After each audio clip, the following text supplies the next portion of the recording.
observa 3 amigos em torno de uma mesa e com pedras de dominó à frente, pode achar que eles estejam jogando um simples jogo para passar o tempo.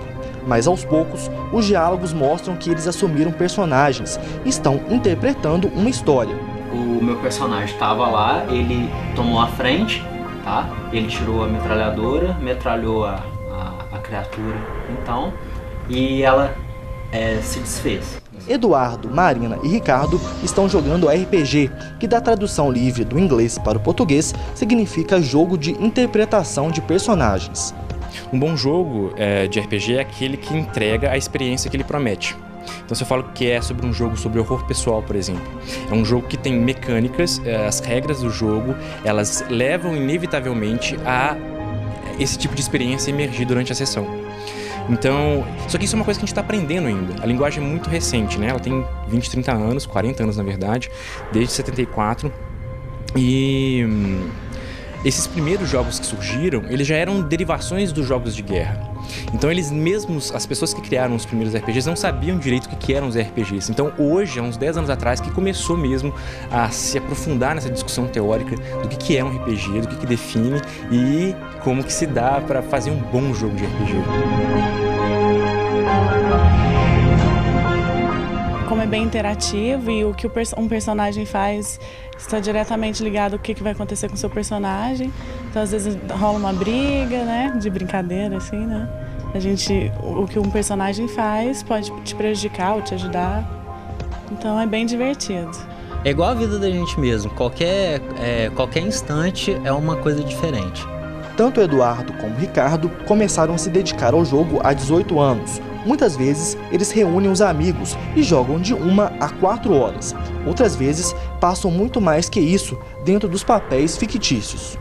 Desde a criação do personagem até na atuação, é emoção o tempo todo, sabe? Vencer os desafios, sabe? É um jogo muito parecido com a realidade mesmo, sabe? A vida da gente, dia a dia. Já Marina foi tomada por esse gosto há 5 meses. Para ela, o RPG proporciona uma diversão diferente de outros jogos com os amigos. Eu acho que a diferença é que você cria a história ali, né? No momento, você cria o jogo e é sempre diferente. Então não dá para saber como vai terminar uma sessão.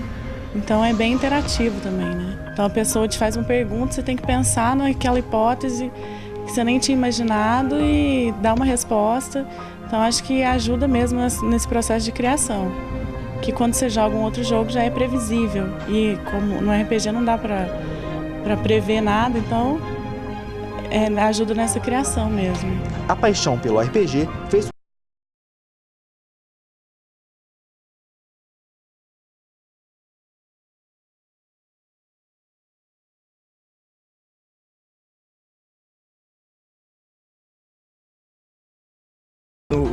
A ideia, um conceito que para mim é forte e apelativo, que eu consigo construir histórias interessantes a partir dela.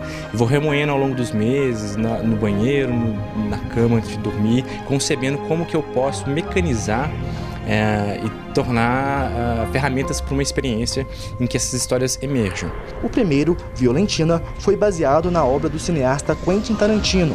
O segundo, lançado há menos de um mês, foi Meu Brinquedo Favorito, confeccionado por meio de um site de financiamento coletivo e que retrata um pouco da infância do escritor.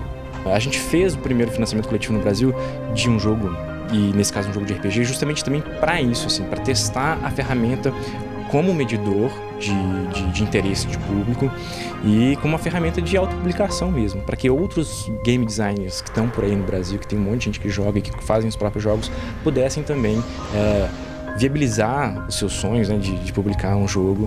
E deu certo, assim, a gente percebe que dá assim para se medir. Eu acho que hoje em dia a internet é a melhor ferramenta para você explorar e, nesse caso, medir o interesse do público em cima do seu trabalho.